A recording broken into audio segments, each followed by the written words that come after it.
It's a style of industry that's really neglected unless you get into the larger circles. Food, clothing, water, shelter, your 4 basic needs, but your 5th one, in my opinion, is entertainment. You can't live without entertainment.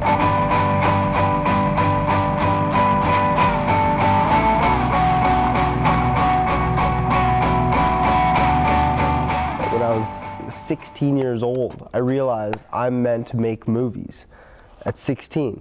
And so when I was 16, I said, I need to make movies, so I dropped out of high school at 17 to make movies, because I knew that if I stayed in and rode the wave with everyone else, I wouldn't be the tide maker. The only way I could explain it is like the big form of film. You have an army of people.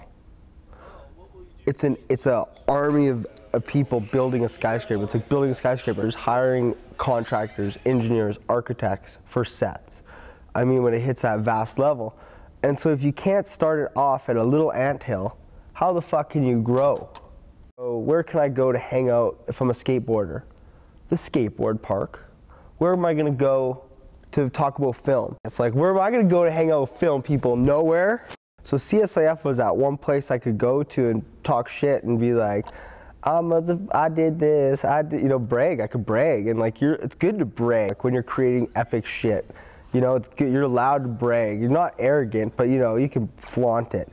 So it was good to flaunt it there, and they were stoked. They're like, good for you, you're doing it. You're not talking about it, you're doing it.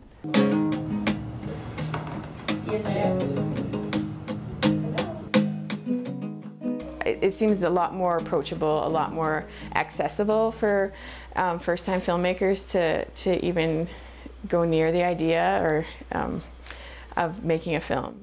People are doing cell phone films, you know, there's different, the story, if you've got a good story, the picture can be forgiven. What the tricky part is getting it seen and getting it out there, and how do you do that, and what your plan is after you make your film. Filming fun stuff on the grind. Gonna sell my movie quick time. Get that money? Hopefully. I'm an independent filmmaker, can't you see? I'm on the streets. DVD, wanna get it on the big movie screen. Cut. Sir, do you like Doritos? You like hot dogs or hamburgers or anything? Because if so, you'll like Eli Regrets. I'd sell DVDs on the street sometimes. Like, hey, Calgary Independent Film Fest, Calgary Independent Feature Film, local feature film. Just tell everyone, like, yo, feature film, local feature film, local feature film, best shit ever, best shit, you know? And like, no one cares. Are you asking me? Yeah, sir. Oh, no, thank you. Okay. Story of my life. I would talk to like 200 people, and maybe like 3 out of 200 people would stop and like look at it and be like, how much? I'm like, $10, man, $10. Conflict. And how are you involved in this? I'm producer, writer-producer. Oh, okay. Yeah. All right. I'm selling them for $10 a copy. Oh, I'll do it. Oh, sweet.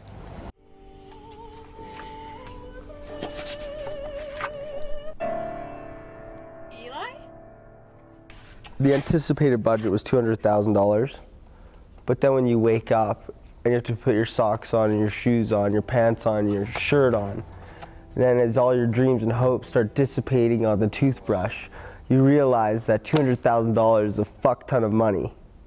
So it ended up being $30,000. Money was the hardest part of making the movie. It was money, money, money, money, money. All I knew, I was burning cash. I was burning $4 grand a day, burning $4,000 a day. Cash on this thing. And the nice thing about it is they're always updating it. Like when it first got released, it was it's incredibly difficult to get some financing for a production that is important to you as an artist, because there's not a lot of money for that. You've really got to be smart and frugal with your money. You know, you can't waste a dime when you're in production, and it's a good idea to be as frugal in your own life if you want to be pouring a lot of your own personal money into your own fun personal projects. Some of the bigger shows that I've been a part of would be things like Heartland, Wild Roses. Right now I'm working on a show called Klondike, and that's where I started to get my real experience in the real world, and I kind of applied that to my own productions, and you know, started to learn how difficult it really is to get a high budget production up and running and actually on its feet, and eventually to an audience. It's an incredibly difficult prospect. In fact,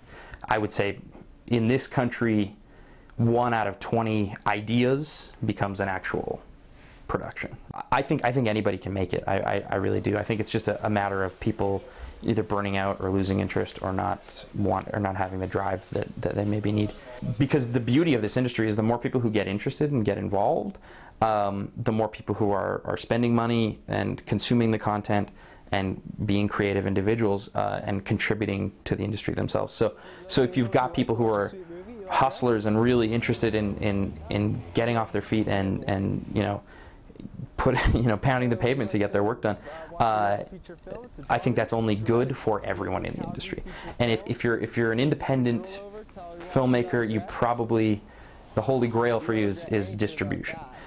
I mean, it sounds cheesy, but something that you probably don't want to do if you're trying to make it is give up. When you were working, like, how did you save? What kind of struggles did you have to like kind of skimp on and whatnot?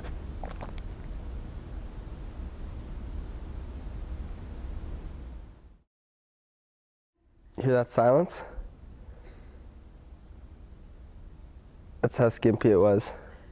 Couldn't even talk some days, I was so hungry. Just drank water. I'm not even joking either. This is, starving artist, but let's not talk about that. Whatever, it's made. It's fucking made. So, when you run a marathon, you sweat a lot, you get thirsty. Sometimes you cramp up. Do you stop? You don't stop. You don't stop. Nothing can stop me. Nothing will stop me. Because I'm gonna change, I'm gonna warp your minds with my movies.